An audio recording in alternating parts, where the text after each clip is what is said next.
ప్రాంతానికి ఈ రోజు ఇక్కడ నీళ్లు వస్తున్నాయి అంటే తాగునీరు సాగునీరు అది కేవలం రాజశేఖర రెడ్డి గారి వల్ల మాత్రమే అని చెప్తున్నాం.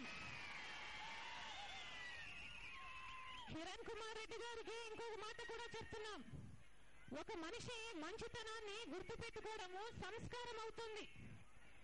ఈ రాష్ట్రానికి ఒక ముఖ్యమంత్రిగా ఉండి మీకు కనీసం ఆ మాత్రం సంస్కారం లేకపోవడం దురదృష్టకరం అని చెప్తున్నాం. చాలా బాధాకరమైన విషయం ఏమిటంటే ఈరోజు ముఖ్యమంత్రి గారు మాట్లాడారట. హంద్రీనివా ప్రాజెక్టు ప్రారంభోత్సవం చేస్తూ ఆయన ఎన్టీ రామారావు శిలాఫలకాలు వేశారని గుర్తు చేసుకున్నారట. విజయభాస్కర్ రెడ్డి గారు సర్వే చేపించారని గుర్తు చేసుకున్నారట. కానీ ఒక్కటంటే ఒక్క మాట రాజశేఖర్ రెడ్డి గారి పేరును ఒక్కసారి కూడా అనలేదట.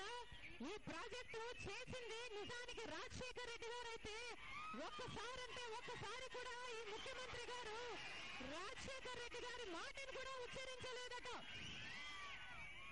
ఎందుకు కిరణ్ కుమార్ రెడ్డి గారు మీకు రాజశేఖర్ రెడ్డి గారు అంటే అంత ద్వేషము అని అడుగుతున్నాం. మీరు పదవిలో ఉన్నారంటే దానికి కారణం రాజశేఖర్ రెడ్డి గారు కాదా అని అడుగుతున్నాం.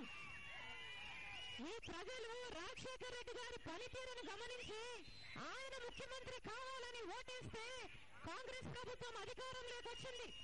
ఈ ప్రజలు కావాలనుకున్నది ముఖ్యమంత్రిగా రాజశేఖర్ రెడ్డి గారి నుండి మిమ్మల్ని కాదు.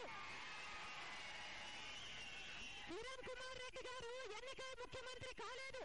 సీల్డ్ కవర్ లో సోనియా గాంధీ గారు పై నుంచి పంపిస్తే కవర్ లో వచ్చి దిగిపడ్డారు.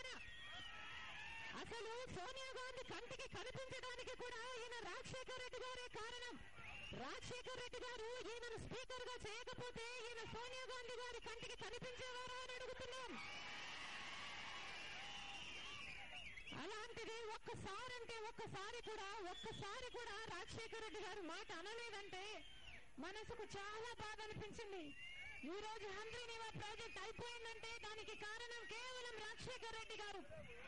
ఈ ప్రాజెక్ట్ అయిపోయింది అంటే దానికి ఘనత ఎవరికైనా ఇవ్వచ్చు అంటే అది కేవలం రాజశేఖర్ రెడ్డి గారికి మాత్రమే.